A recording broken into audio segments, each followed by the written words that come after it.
Welcome to the Sales Platoon podcast, where strategy meets storytelling, right at the crossroads of the battlefield and the business front. We'll bring you tactics, triumphs, and truths from the trenches of sales. Here's your host, John Rankin. Everybody, welcome to the Sales Platoon podcast. This is where strategy meets storytelling. I'm your host, John Rankin, bringing you the tactics and the triumphs and the truths from the trenches of sales and business. In today's episode, we're going to decode the transition from service to business with our guest, Richard Kaufman. He's a veteran whose aim has not failed. He's done a lot of amazing things, and he's always hitting great targets. So let's gear up. Let's get into it. And let's start talking about some strategies that we can turn into victories, brother. It's so great to have you on my podcast. I got to be on yours. I've followed you for probably, 6-7 years now. Yeah. And you were just telling me you just hit 12, how many? 1,200 interviews, I think. 1,200 interviews. Something like that. Yeah. And you just beat Ed Milat. And who was the other one? You just beat him out? Tim Ferriss and Gary V and some of my heroes and some of my mentors. That is so crazy, man. That is like, these are some of the best podcasts in the world, and you're outranking them. Yeah, but it's all relative. And honestly, if it wasn't for you, if it wasn't for my guys in the Vetpreneur tribe, and I'm sure we'll talk about that later, Robert Garcia, I wouldn't be doing what I'm doing. So yeah. I'm just standing on the shoulders of giants. Yeah, man, that's amazing, man. So let me ask you a couple of questions. Let's kind of kick this off. When did you serve? Where did you serve? What branch were you in? Let's bring the tribe into who Richard really is. Richard is and can we curse on here or no? Yeah, I don't care. Richard, and by the way, guys, I want to apologize. I'm normally have an office, but I'm not in there. Both my boys are home from college, so they want to use upstairs. So I'm like, okay, I'm going to go in the basement. So I apologize. Richard Kaufman was the biggest shitbag in the military you've ever met. I've had 8 Article 15s, 2 field grades. What? Yeah, we'll go into it if you want. We'll go through that a little bit. I got thrown out for being a drug addict and alcoholic. Got back in. Almost got thrown out for a second time for being an asshole. But 9/11 saved my life. And then within 3 years, Soldier of the Year, non-commissioned officer. I ended up doing 23 years in Army, National Guard and Army, mixed time. And I got hurt. I got injured in an accident. And I lost 80% of my vision. So they medically discharged me in 2012.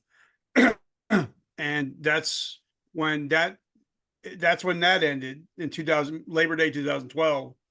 And then, but I also had a chance meeting lunch with a guy named Gary Vaynerchuk, and he set me off on my path to doing what I'm doing now. So I don't have any cool war stories. The only war stories are in the 6 inches between my ears. That's the only war stories I have. Now, what'd you do when you were in the Army? What was your MOS? Well, when I first went in, I was a 19-kilo tanker. But then when I got my life straight and I became, I tried to be the ultimate soldier, I went to every school they offered. So if you want to send me to school, hell yeah, I'll go. So I reclassed to 19 Delta, 11 Bravo. I had 3 MOSs, and I went to whatever school they offered me. I maxed out all my correspondence courses, PT, everything. Wow. So, and then I became the guy that did the PP checker. I was that guy too, doing all the piss tests. Whatever they asked me to do to become the ultimate soldier, that's what I did. That's what you did, huh? Yeah. That's crazy, man. Because success leaves clues, right? Right. I didn't realize that you had done that, like that you had been in trouble. I mean, I really didn't know that was a part of your story. Oh yeah. And it made me who I am, because I went for, like I said, 6 regular Article 15s, 2 field grades. Sure. And thank God they started making the rank that you could just rip off, because I never kept it long enough. So I was like, you know what?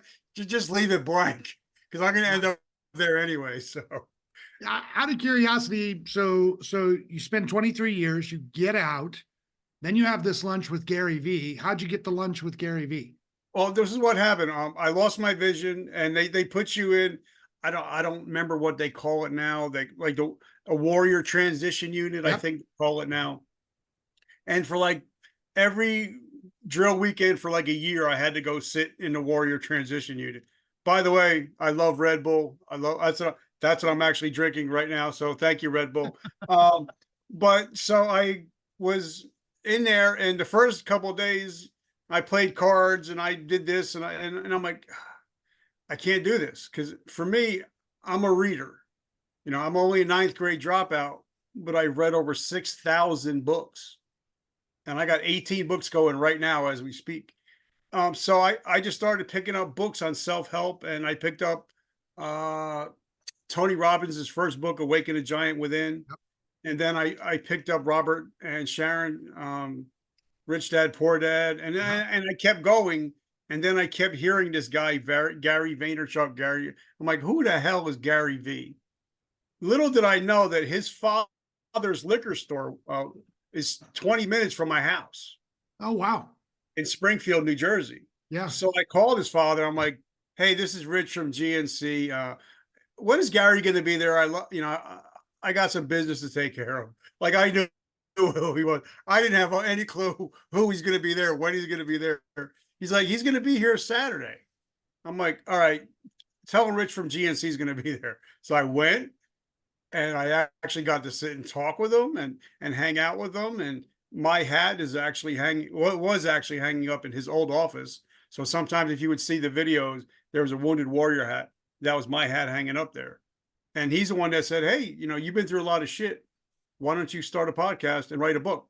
And so I give Gary all the credit in the world for getting me started. So is that comment that really led you to where you're at today is just Gary V going, you've been through a lot of shit, you should write a book and do a podcast? Well, that, and then at the same time, the same week, I think it was a Saturday, the day before, my friend Donnie Boivin.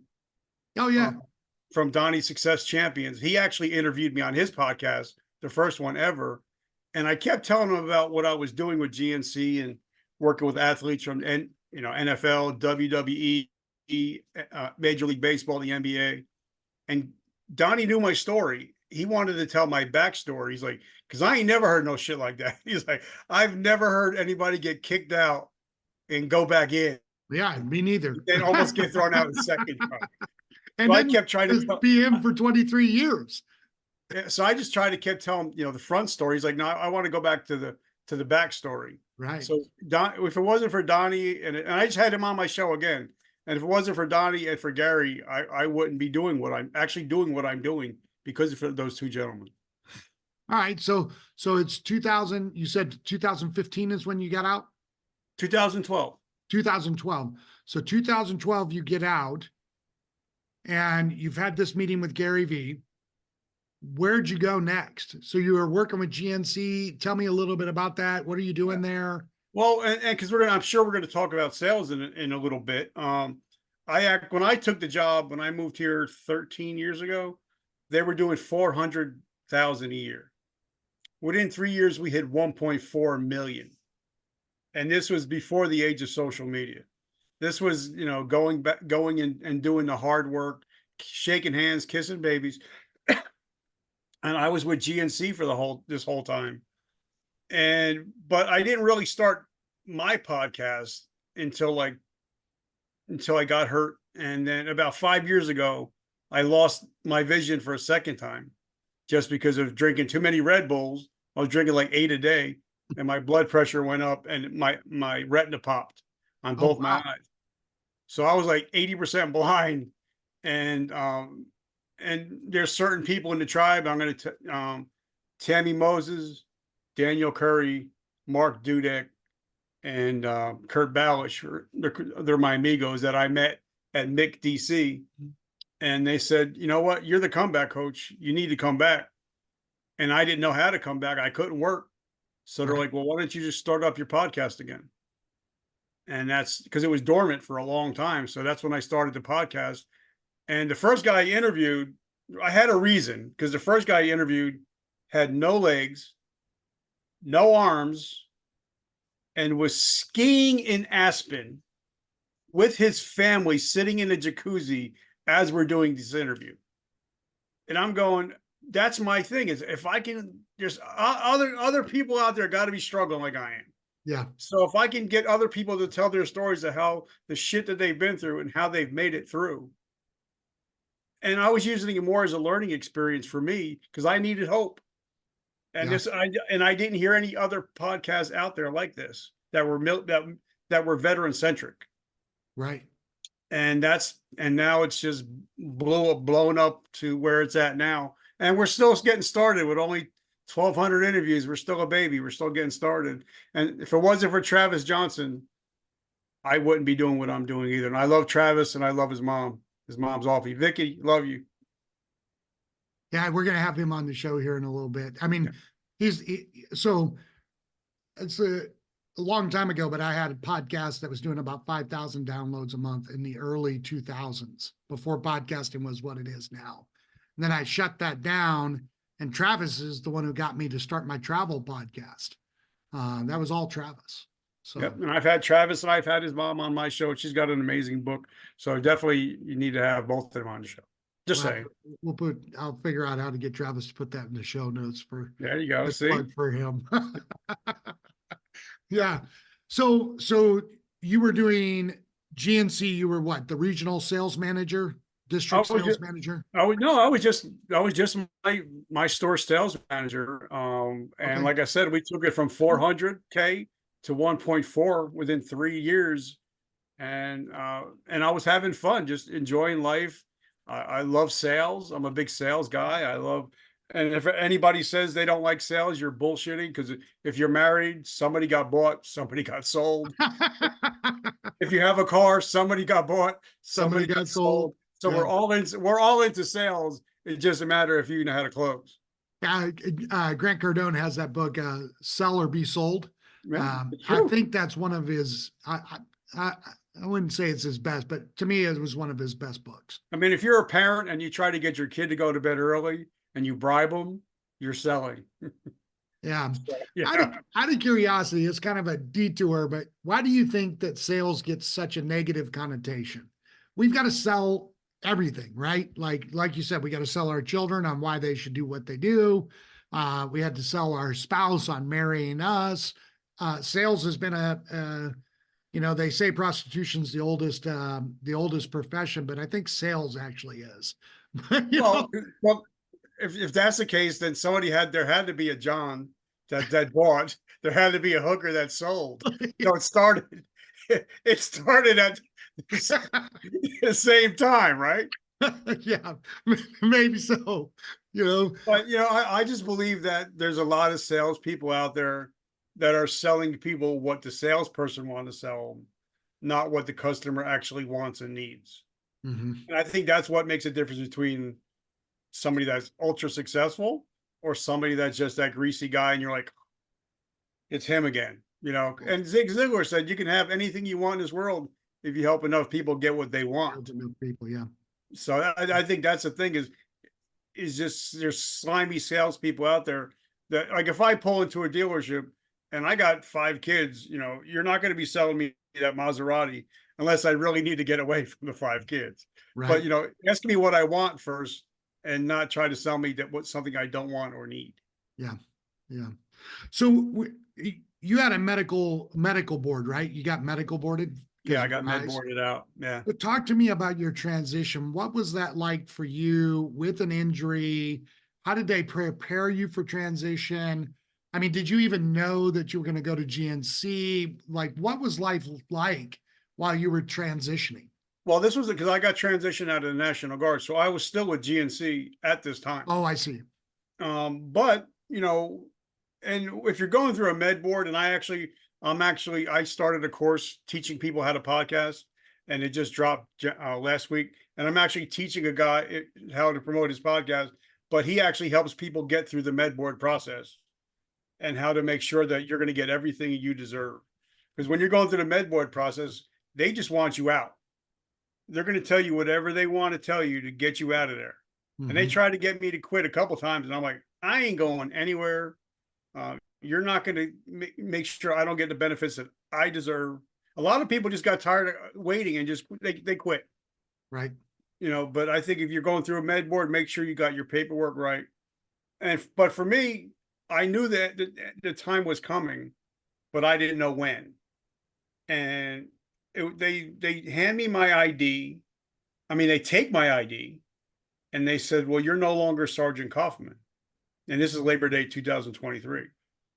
So I'm like, so wait a minute, hold on. No, like whenever we were in the military, if we got pulled over, we never showed a driver's license. We showed our military ID. That's who we were. Yeah. So who am I? Who's Richard? And I scared me to death. And that was the day that I actually attempted suicide. But my 6-month-old daughter saved my life that day.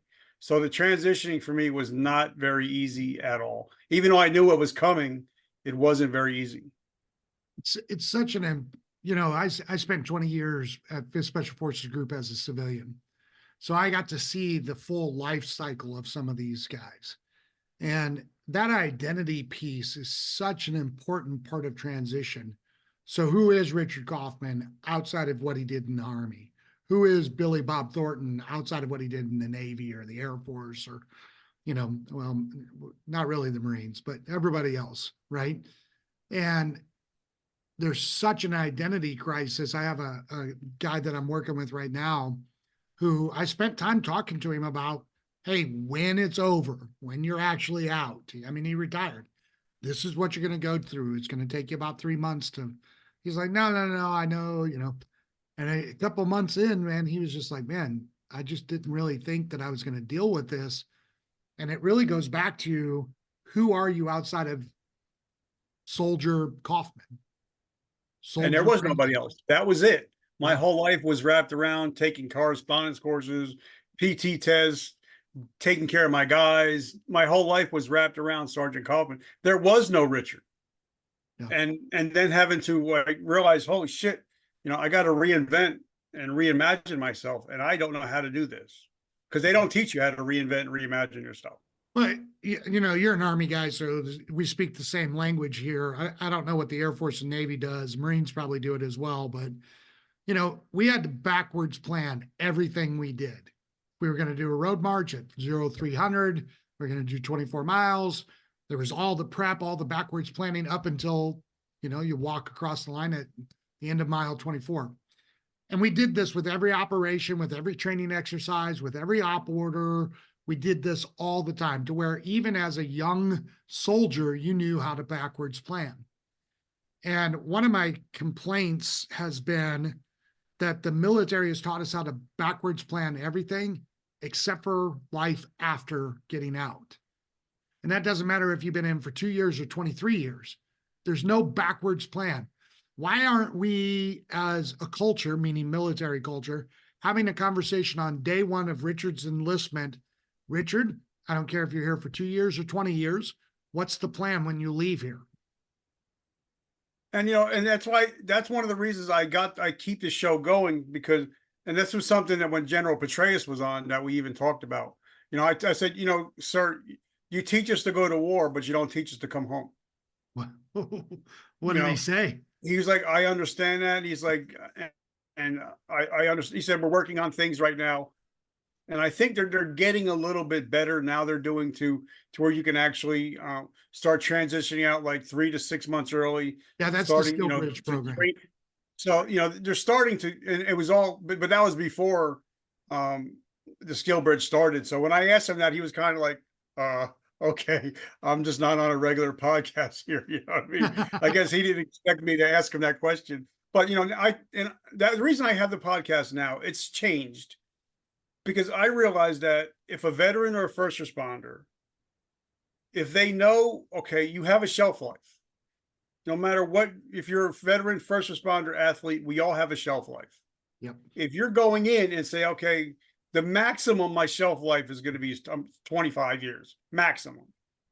So you're going in at 20, at 45, What do you do now? You're 45 years old. You still You don't have have at least another 20 workable years. So you don't have an exit plan.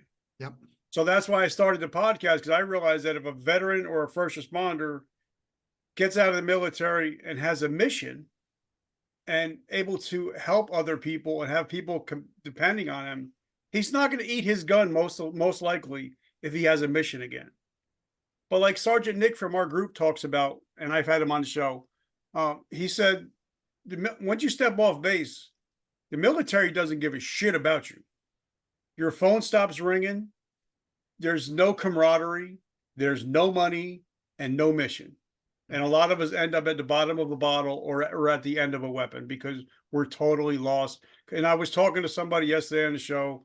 He actually helps veterans, and he actually saves wolf dogs and puts them together so they have a mission. And he was saying, yeah, if we have a mission, we're not going to take our lives. So that's my goal with the whole podcast is giving people, a mission again in life to say, okay, yeah, Sergeant Kaufman was who I was. That's not who I am anymore. I'm somebody else. I would love being a veteran, but you're not going to see me rocking the camis.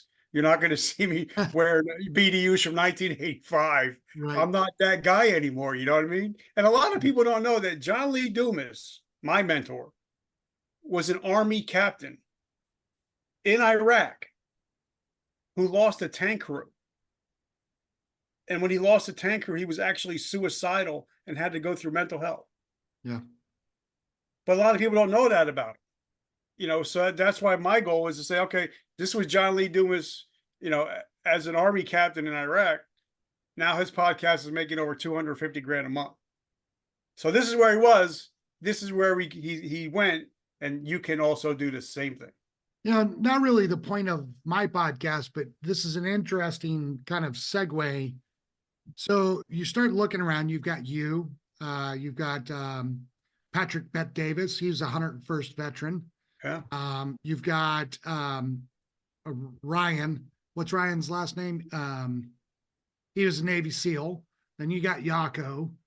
Yeah. Like there are some veteran podcasts that are really, I don't know where those guys rank, like the Patrick Bet Davids or the Sean Ryan or any of those guys. I don't know where they rank. But by the way, Jocko, we finally beat you this week. I beat you, Jocko.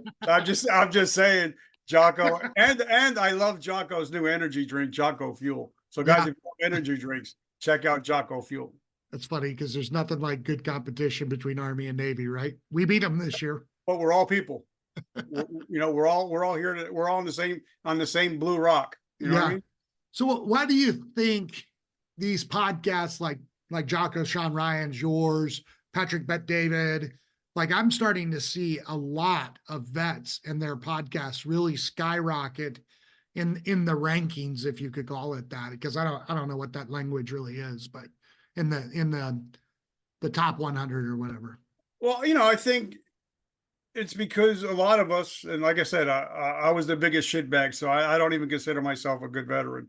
But a lot of us, we know how to talk to people. We're relatable because most of us don't speak in 18-syllable words. So a lot of us we can jam with the average person.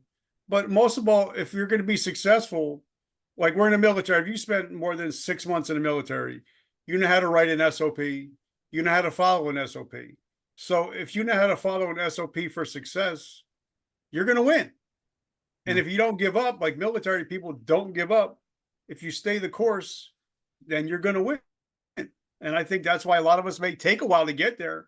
But if you're staying consistent and you're working hard and you're diligent and you're honest, you're going to become successful in whatever you do, whatever business you get into.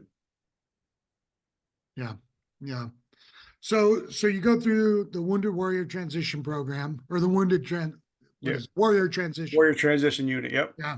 You're in the Guard, so you're doing GNC at the same time. Yeah. You get out. What happens next? Well, I'm still blind I'm still blind in this eye. Still to this day, that's why I wear these birth control glasses, so I can see while we're talking. But then, I had to figure out, well, okay, I just don't want to be the GNC guy. I want to do something different. I want to. So I was like, you know what? Let me start a podcast, and I'm just gonna review products. So like I would be like, okay, I do, and honestly, I love Red Bull, but when I did my first, they sent me a package, and I did a review on it, and the CFO called me. He's like, bro, you can't put this out. I'm like, I gotta be. I'm honest. I'm rich. Back then I was a supplement guy, and I was like, bro, this stuff tastes like ass.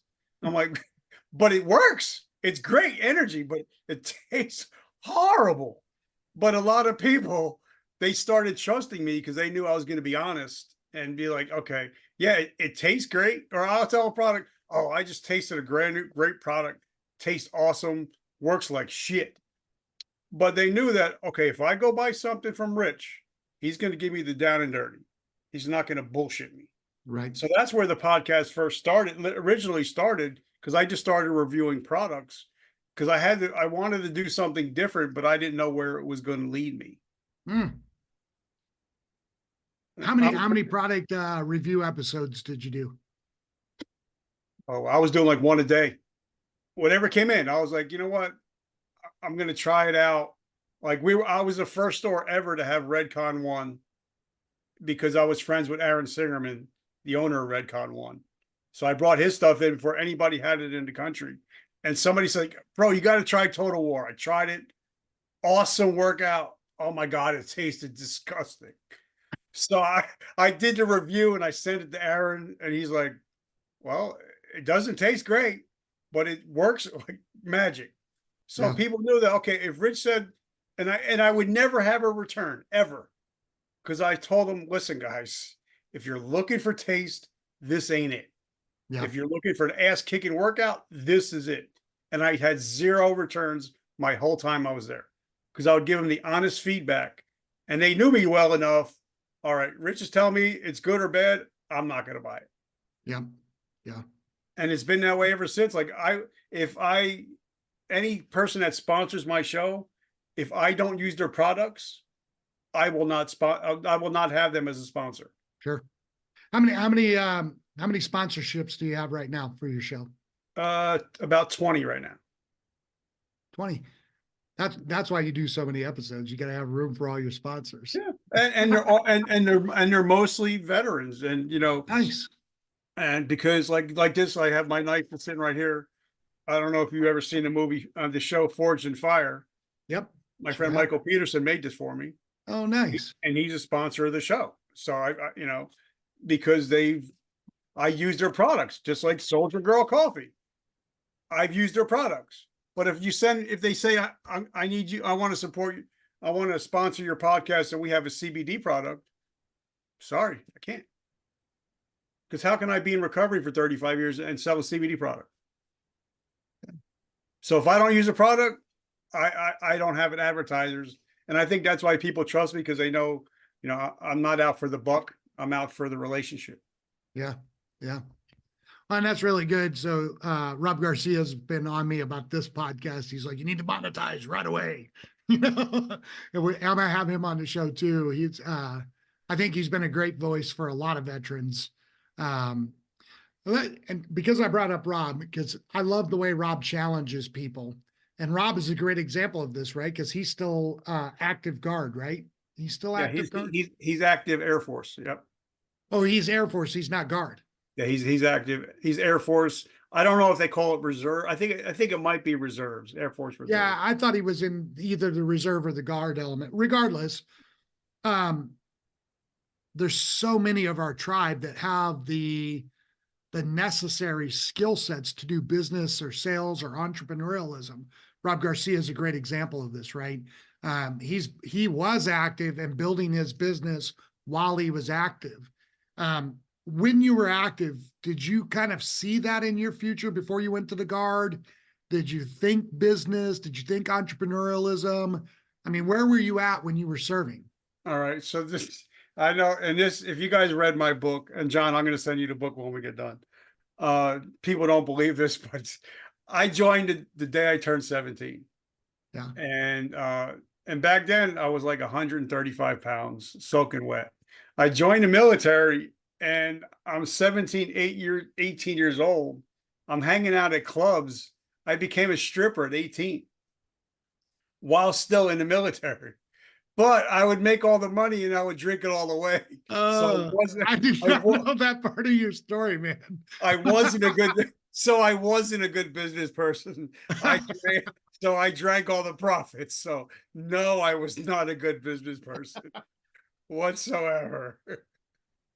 Uh, you were at Chippendale? Yeah, while I was at Fort Hood, yeah, for almost Oh, a and year. at Fort Hood. Yeah, I was at one of the they had these things where I get it was like Tuesday nights or whatever. The guys would get up there and take the clothes off. So I did it, and somebody's like, "Hey, you want a job?" And I'm like, "Free alcohol?" They're like, "Yeah." I was like, "I'm in," and I couldn't legally drink, and I'm 18 years old, hanging out at Fort Hood, going to the Animal House, hanging out at all the clubs. That's 18 years old. I couldn't even drink legally. Legally, Right. but I drank all the profits, so that was my first business failure. Okay. So when did you? See, you never know where these conversations are gonna go. No, dude, that's gonna be the greatest story ever. So when did you actually? I don't want to call it legitimate, but when did you actually start seeing yourself in business, in a Well, regular business? Let's put it that way. with the business with my clothes on. Well, when I was with GNC, my best friend now, his name is Kumar. He's from Indian and Italian descent. And after I was there a while, and he knew he would trust me, as I'm working, he would be like, "Okay, half the day you're going to spend out on the floor, and then the rest of the half of the day, I want you to come back here. I want to show you the numbers. Okay. I want to show you how I do things. I want to show you how I order. And I want to teach you to be an entrepreneur." Because the plan was, and again, this is, Mike Tyson said everybody got a plan until you get punched in the mouth. That's right. The plan was we were supposed to grow, and then I was supposed to take over one of the companies and be a partner. But then after COVID hit, and then after COVID hit, and then after Amazon started kicking everybody's ass, he had to close 3 of his businesses. So I was pretty much on odd man out, but I still had all the knowledge that he taught me. Right. So he taught me everything from margins, sales, building relationships, learning your analytics. This is everything that he taught me. Now, I'm a 9th grade dropout. I don't have any education. So he took me and actually taught me how to be a business person. Yeah. So without him, and I'm going to have lunch with him tomorrow, without him, I wouldn't know most of the stuff that I know today. That's great. And so when was your last day of guard service? Labor Day 2012. Okay. Okay. That was the official last day of my service. Yeah, yeah. So, my intent is that when this podcast starts to really reach the tribe of active duty members, that they start hearing that there's possibility out there for them beyond working a 9 to 5 for somebody else, slaving away for somebody else's wealth. If you had to go back in time and talk to young E5, Sergeant Kaufman, and say, "Hey, you're going to be out in 2012," what would you tell him to prepare for transition? What would be some of the lessons? Besides maxing out your correspondence courses, before you buy that new Dodge Ram that's coming through the gate that all the other E3s and E4s got, before you come in with the new Trans Am or whatever hot new car it is, invest in yourself. Yeah. Take courses. Like I think now, since I've been doing my business, I think I've spent over 50 grand just in learning from people like Travis Johnson, Eric Allen, John Lee Dumas, Gary V, sitting in rooms taking courses, taking mail order courses, going to events. Invest in yourself before you invest in anything. Make sure you're investing in yourself. And I would definitely pick a mentor that you can look up to, because I think that's the biggest problem today. Is it's not just picking a mentor. Now I got to tell you a funny story about this way. I don't want to forget. Now there's a guy in our tribe called Stephen Eugene Kuhn. Yeah. Everybody knows Stephen. Big, tall, goofy tanker guy. Me and him, we had our rows. Me and him, we had a lot of disagreements, and we got to McDC in 2019. And I pulled him aside. I'm like, bro, what's the fucking problem? He's like, you want me to be honest with you? And he's like, I'm like, yeah. He's like, nobody knows who you are. And I'm like, but everybody knows who I am. He said, yeah, but they don't know what you do. He says, you're everywhere. You're the supplement guy. You're the guy that's selling supplements. You're doing fitness things. You're writing a book. You're doing podcast. Who are you? Yeah. And then we hugged it out. And I said, Stephen, thank you. And the book that him and Lane Blown wrote changed my whole life. The Alpha. Alpha. Yeah. Alpha. I think Humble it's called Alpha. Humble Alpha. But for me, I was doing everything, but doing nothing. So for me, if I was going to say, if there's Sergeant Joe Snuffy and he wants to be a car guy, pick somebody that is the king of the car market. Reach out to him, say, hey, I'm about to get out of the military. Would you mentor me? Why go with the guy down the street that's got a garage? Why don't you go with the top guy? Learn from the top guy. And I think, even if you have a bad mentor, it's a mentor, but it's still a bad mentor. So for me, I decided when I wanted a podcast, Gary V's top, Ed Milet's top, Patrick Bet-David's top. I picked like 5 guys that were on the top of my game, and I started to learn from them and reach out to them and say, hey, John, I need help, bro. Will you help me? He's like, yeah, if you invest in me, I'll invest in you. So that's how he became my mentor. But I think if there's an E5 out there, I'd say, listen, you want to start a construction company, you need to find the best construction guy in the United States. Follow him, absorb everything he talks about. If he's got courses, if you got podcasts, absorb everything you can. Why not learn from the best? Don't try to learn from somebody that's just one step above you. Because like even when I got thrown out of the military, I got busted for the last time because I was due to be thrown out September 21. But because of what happened on 9/11, they decided to keep me because everything I went through on 9/11. And I had drill the next weekend. And I got there 2 hours early. And I said, you know what? My way's not working. If I got 8 Article 15s, obviously I'm not doing it the right way. So I got there 2 hours early, and I seen what all the successful guys started doing. I stayed there 2 hours late every drill. Because I heard somebody said success leaves clues. So that's why I started saying, okay, what are the top guys doing that the E4s and E1s are not doing? Right. And I think it'd be the same thing in business. Follow the top dogs and don't worry about the low hanging fruit. Yeah. There's so, it's funny because we talk about the vet tribe, and there is a significant portion of the crowd there that if they just took a look at the resident experts inside the tribe, right? So Stephen, Rob Garcia, Lane, there are so many people in that group that have been successful in so many different things. Travis for podcasting, you for podcasting. Lane was a freaking Green Beret. Like who wouldn't listen to him? And you look at what Stephen's done with businesses. And I love it that you said my way wasn't working. So I started looking for the people that it was working for and just copying it. Right. And as we were young men in the service, imagine what life would have looked like for you if that would have been the mentality at 18. Yeah, but then I wouldn't be the man that I am today. So that point is actually, I love, some people hate Grant Cardone. I used to hate Grant Cardone until I got to talk with him. until he told me his backstory of being a drug addict. Yeah. And how hard it was to get clean, and now how success is his drug. That's when it hit me. It was like, I get it now.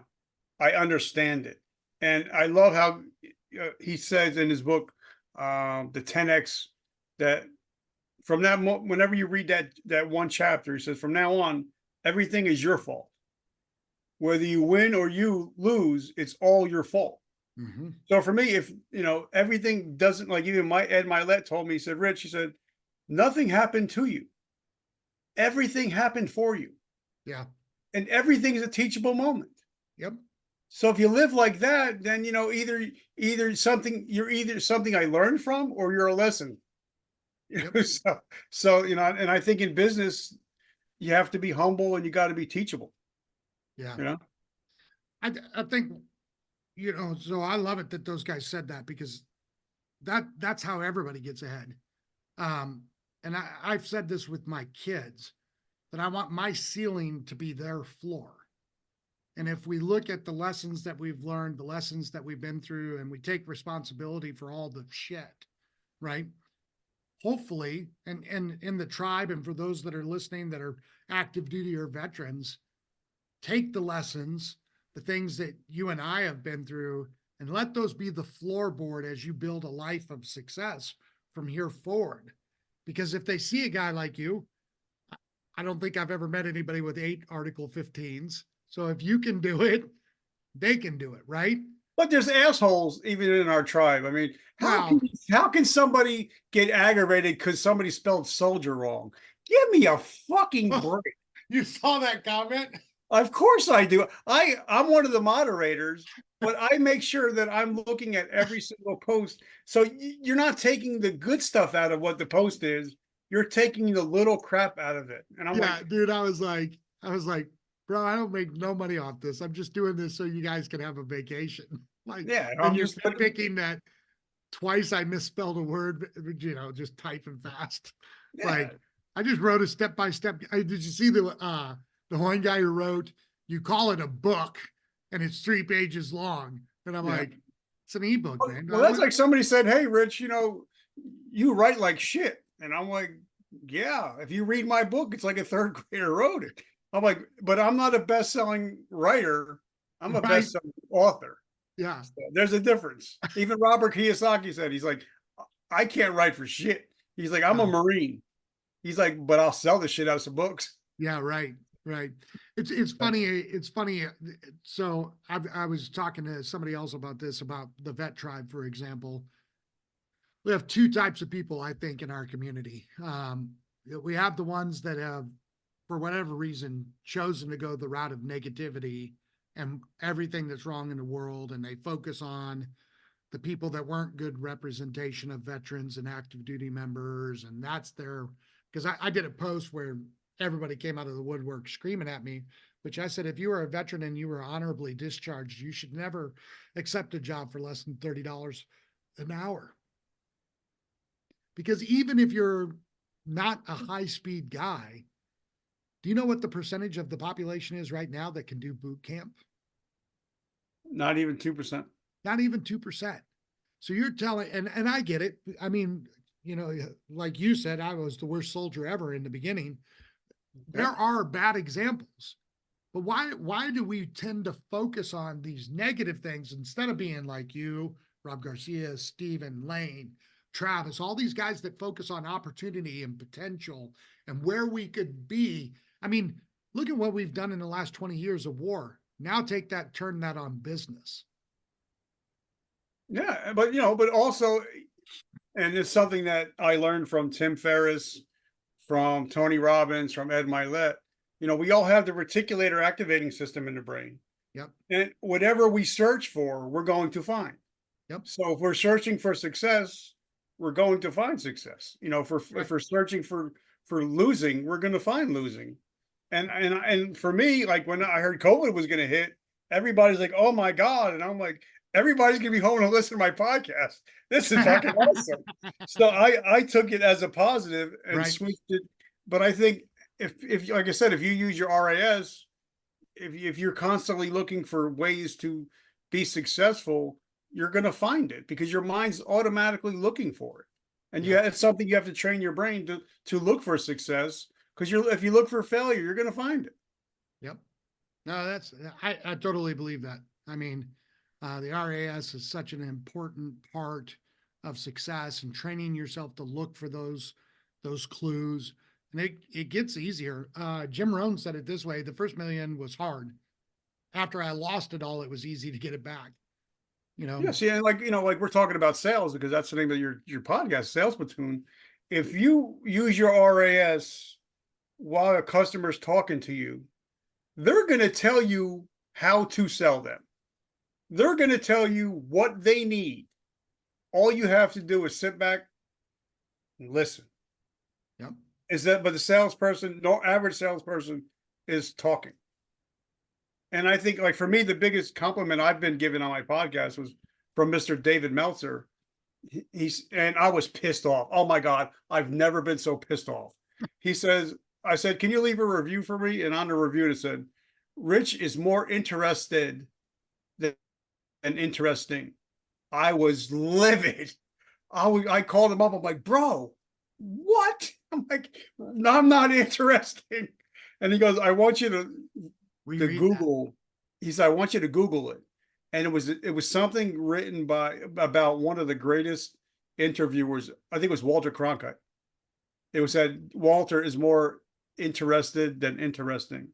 I was like, I get it now. So I think if more salespeople would be interested in their customer instead of being interested in themselves, you can't help but crush it in sales. No. Well, that's right. That's ultimately sales in a nutshell, right? Is asking great questions, being interested in what meets your needs, and just letting you tell me. Because like I used to love, like, because it'll be New Year's Eve soon. I used to love like January 2nd because everybody's coming into GNC and buying like $500 worth of shit that they're never going to use.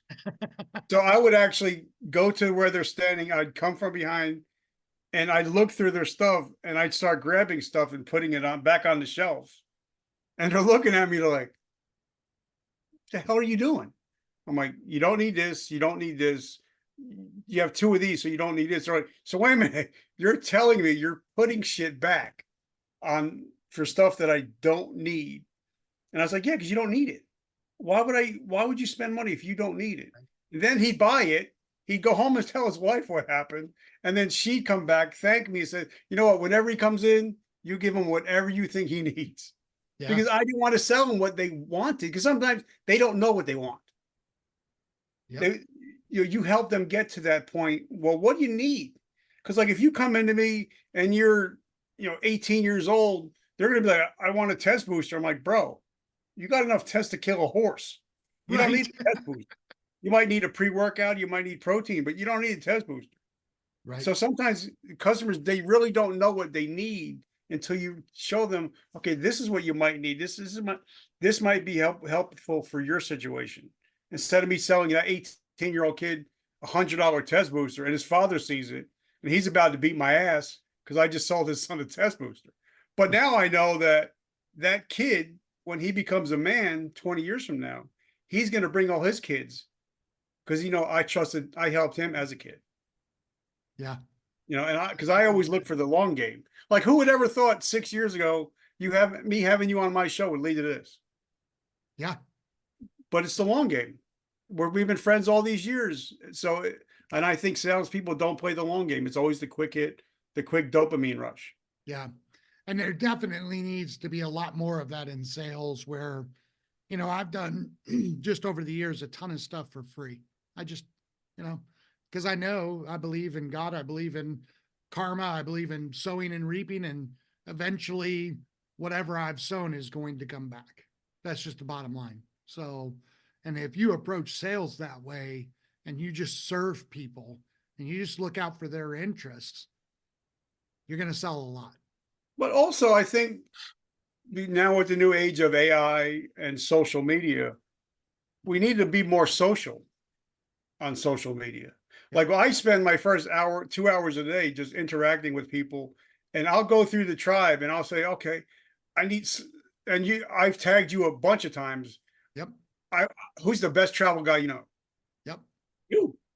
Or I'd be like, okay, who is the guy that wants to that can help me build my business fast? Well, that's Marsh. That's Stephen Kuhn. Yep. I would find people that have skills, and then I would say, okay, well, I'm going to put this person together with this person. They get together, and I step back.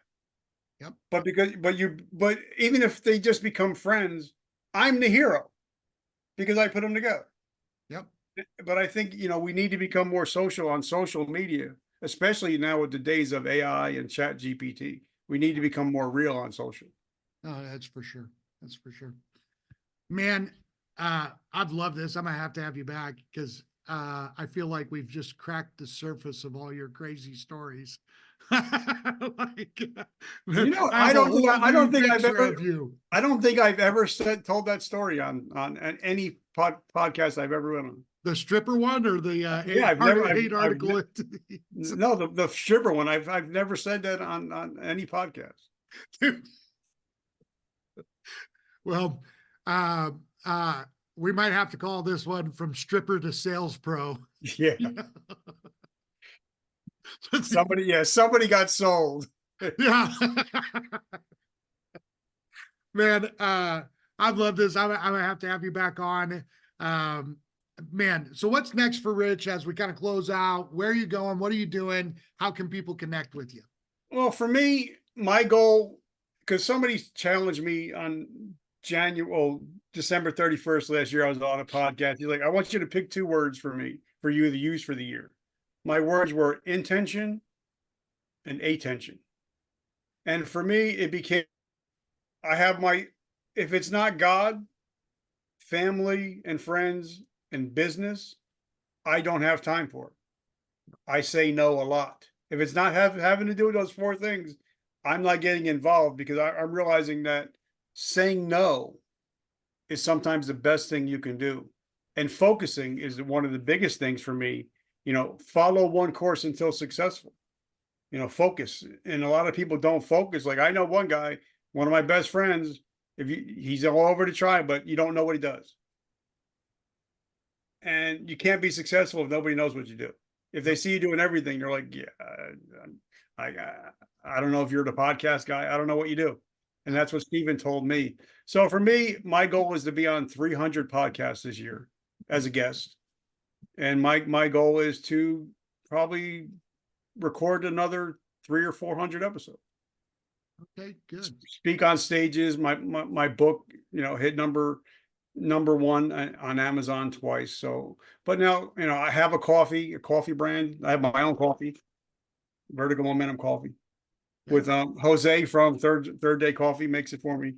I got t-shirts, swag, and all that, but 100% of the proceeds this year are going to help Kirk Ballish and his 501(c), which is going to help veterans work with their hands to help deal with PTSD. So all my proceeds go to help veterans struggling with PTSD and homelessness. I don't make any money off anything that I do from the podcast.